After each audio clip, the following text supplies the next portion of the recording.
Selamat siang teman-teman semua. Selamat siang Bu. Terima kasih untuk kesediaannya menemani proses belajar kami dalam pendidikan guru penggerak angkatan 11. Dan kali ini kesempatan kepada kami semua untuk melakukan aksi nyata terkait modul 1.4 yaitu budaya positif. Nah, di sini saya tuliskan juga sharing adalah bentuk kepedulian kita untuk sama-sama mewujudkan sekolah regeneratif yang ramah anak dengan menerapkan budaya-budaya positif. Kemudian tujuan untuk pembelajaran dalam aksi nyata ini adalah saya sebagai CDP dapat menyampaikan pembelajaran dalam menerapkan konsep inti dari modul budaya positif serta pemahaman kami semua mengenai konsep-konsep inti dalam modul budaya positif. Sebelum sampai ke penerapannya, kita akan lihat bersama konsep inti dari budaya positif itu sendiri. Jadi kalau kita omong soal budaya, pasti kita omong soal kebiasaan. Dan budaya positif itu sendiri adalah nilai, keyakinan, dan kebiasaan di sekolah yang diterapkan karena keberpihakan kita pada murid.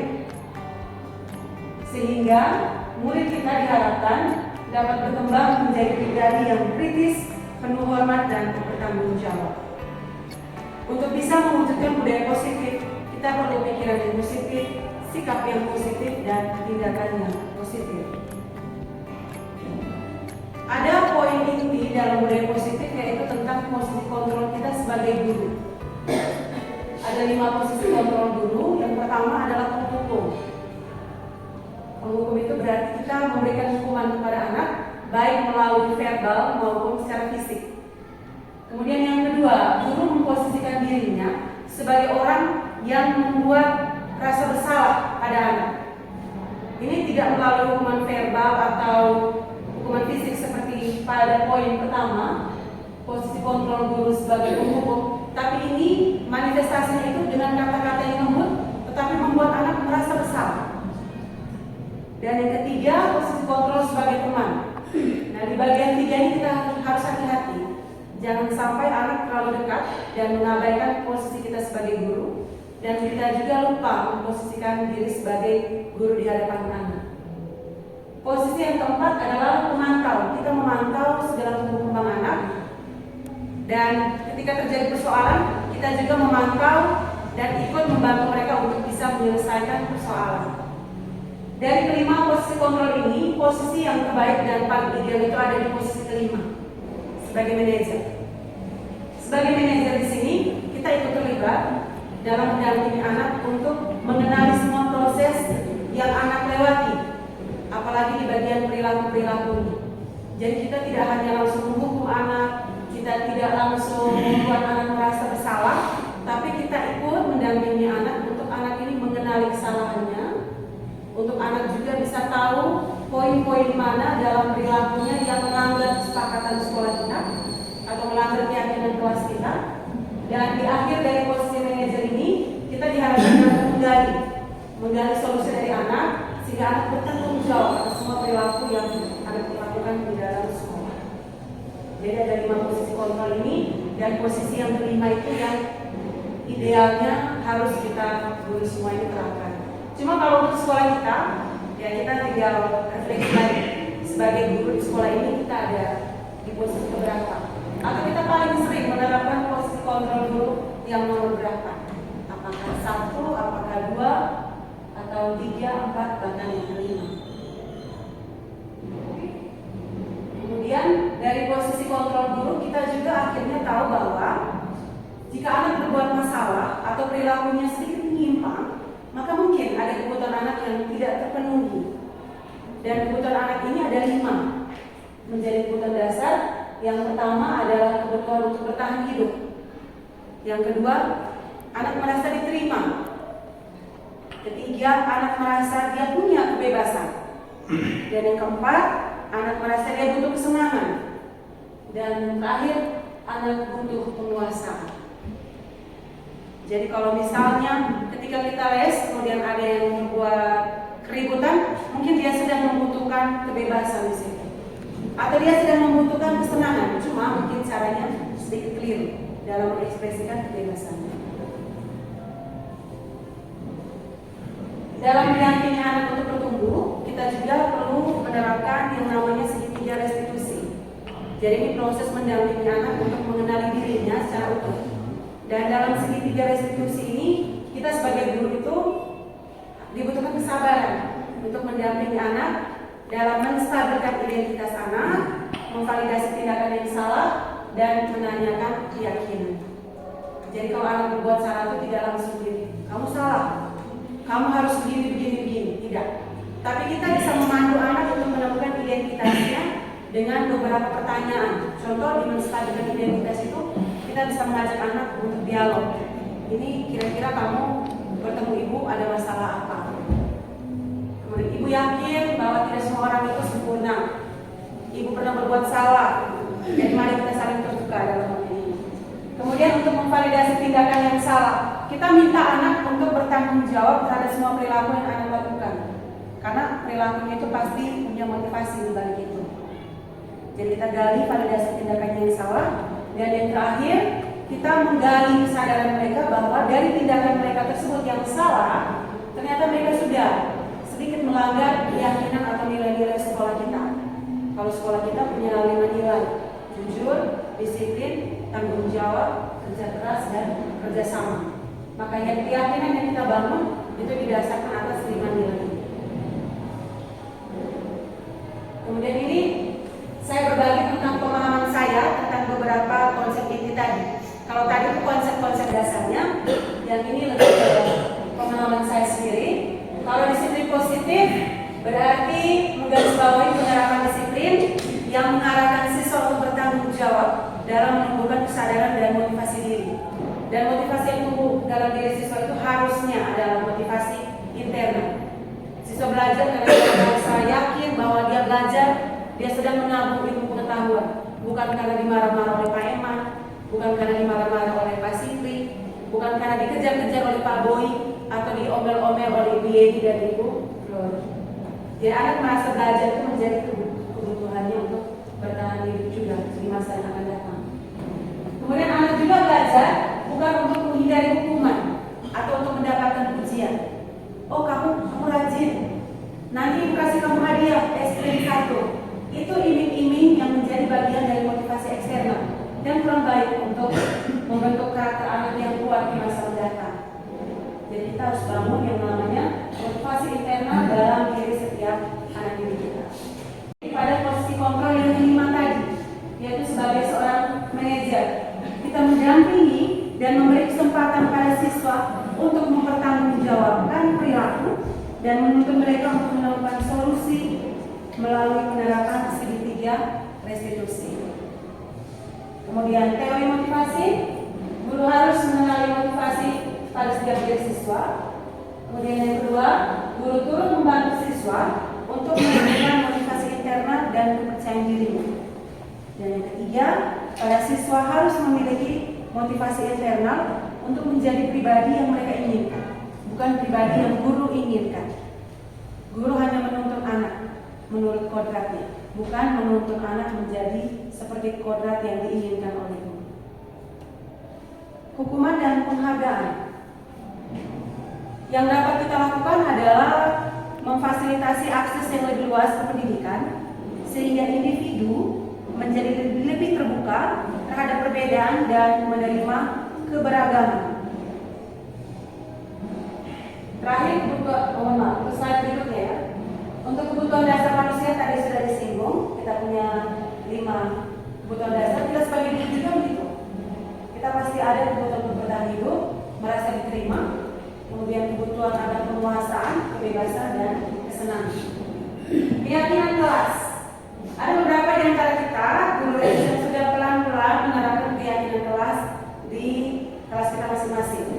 Nanti di proses berbagi praktik ini kita akan saling lihat apakah proses ini sudah sesuai atau masih ada yang perlu kita perbaiki. Keyakinan kelas itu sendiri terdiri dari beberapa pernyataan universal yang mudah untuk diingat oleh anak dan mengandung unsur positif. Jadi kalau misalnya kita bersepakat dengan anak untuk 3 tidak makan dalam kelas, maka kata tidaknya itu harus kita ganti. Kita ganti. Siapa ada ide itu? Kalau misalnya kita mengganti kata tidak makan dalam kelas tidak jadi positif. Kata tidaknya harus kita ganti menjadi positif. Pak Eman ada ide mungkin? Tidak makan di dalam kelas.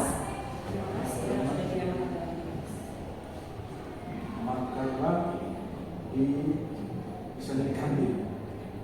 Berarti siswa dikenalkan untuk makan di kantin. Itu kalimatnya menjadi lebih positif tanpa mengubah makna yang pertama. Tidak makan dalam kelas kita ubah menjadi lebih positif. Siswa diperkenankan makan di kantin. Atau tidak boleh ribut. Kita ganti dengan kata yang lebih positif. Ya, jagalah ketenangan di kelas dengan baik. Jadi kalimat-kalimat dalam keyakinan kelas itu minimal mengandung unsur-unsur yang positif. Kita hindari yang negatif dengan kata tidak, jangan, minimal jangan dimakan. Kemudian segitiga restitusi. Tujuan dari segitiga restitusi seperti yang sudah disampaikan tadi adalah membentuk siswa yang mandiri dan bertanggung jawab atas perilakunya serta membiasakan siswa untuk mencari solusi. Jadi guru tidak menghukum dan tidak memberikan konsekuensi langsung kepada siswa, tapi siswa yang harus menemukannya sendiri sebagai bentuk pertanggungjawaban atas tindakan yang dilakukan oleh siswa itu sendiri. Kemudian ini budaya positif itu menjadi topik keempat dari modul yang pertama. Kalau modul yang pertama kami itu filosofi Ki Hajar Dewantara. Nah, kita sebagai guru itu tugasnya hanya menuntut. Anak sudah punya bakat. Jadi anak bukan selembar kertas kosong. Anak sudah punya bakat, kita cuma menebalkan potensi baik dan meminimalisir potensi kurang baiknya. Jadi kalau anak yang ada bermasalah, kita kurang-kurangi saja dia punya potensi nakal. Tapi bukan berarti kita langsung merubah siswa 100% menjadi malaikat. Kemudian dalam nilai dan peran guru penggerak. Sebagai guru, kita juga harus menerapkan nilai-nilai guru penggerak yaitu berpihak pada murid, mandiri, kolaboratif, inovatif, dan reflektif.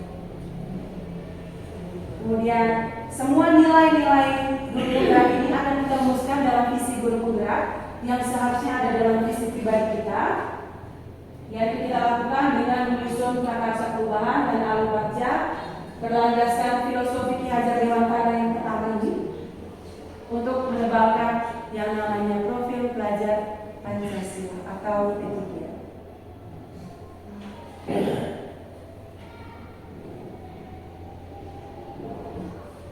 Selama menjadi calon guru penggerak di angkatan 9 dan menekuni pendidikan guru penggerak 2 bulan ini, perubahan yang terjadi pada cara pikir saya untuk menciptakan budaya positif di kelas adalah yang pertama, selama ini saya sendiri ya teman-teman, nanti teman-teman bisa evaluasi dan refleksi diri sendiri. Selama ini saya menyadari bahwa saya lebih cenderung menerapkan posisi kontrol sebagai penghukum, teman dan pemantau. Anak berbuat salah itu pasti langsung kita judge. Kalau salah dan harus begini. Itu ada di posisi penghukum. Kemudian ada beberapa batasan yang kemudian kita memposisikan diri sebagai teman. Cuma di bagian sini harus kembali kita waspadai sehingga batasan antara guru dan siswa itu tetap terjaga, tidak melewati batasan. Setelah belajar untuk materi ini, saya pun menyadari bahwa saya harus beralih dari 3 posisi yang pertama ini menjadi posisi yang kelima tadi, manajer, untuk menerapkan segitiga restitusi dalam menangani anak-anak yang membutuhkan perhatian guru secara khusus. Nah, pengalaman yang saya alami terkait penerapan konsep inti dalam budaya positif ini adalah yang pertama itu keyakinan kelas. Keyakinan kelas itu diskusi pernyataan seperti yang tadi kita contohkan bersama. Itu sudah terjadi di beberapa kelas kimia yang saya ampu. Hampir semuanya memiliki kesepakatan kelas. Mungkin yang harus kami perbaiki adalah cara mendiskusikannya. Kemarin itu saya membiarkan anak-anak diskusi sendiri, saya menunggu di luar. Setelah itu saya masuk, kemudian kami bahas. Mungkin lebih baik lagi kalau proses diskusinya itu melibatkan kita sebagai guru. Jadi proses membahas keyakinan kelasnya itu terjadi dalam kelas. juga mengamati. Kemudian kita pilih mana yang kita sepakati bersama untuk jadi keyakinan kelas. Kemudian di gambar yang kedua itu pelan-pelan saya juga sudah mulai menerapkan segitiga restitusi untuk membantu anak menemukan jati dirinya, kembali ke jalan yang benar untuk menjadi pribadi yang lebih bertanggung jawab.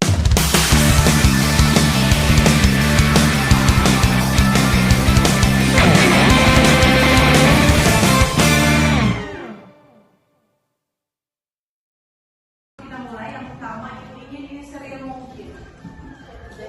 Bebas mungkin selalu sedikit, jangan terlalu kamu berpikirkan saja harus grogi, harus perbaiki terus rambut dan lain-lain. Tidak perlu, fleksibel saja, realistis saja ya.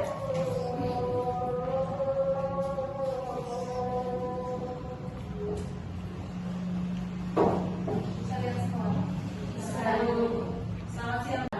Kata positif pernah dengar? Nah, kali ini budaya dan positifnya itu digabungkan jadi satu kalimat yang sama, yaitu sebagai nilai, keyakinan atau kebiasaan di sekolah kita ini yang dirancang untuk berpihak pada kalian sebagai peserta didik. Kemudian nilai ini diharapkan dapat membantu kalian semua menjadi pribadi yang lebih kritis, penuh hormat dan bertanggung jawab terhadap diri sendiri dan juga sesama.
Ya baik, jadi kesan saya ketika merancang keyakinan kelas 12C bersama teman-teman saya, kami semua merasa sangat senang dan merasa bahwa pendapat kami masing-masing diterima dengan baik oleh sesama kami.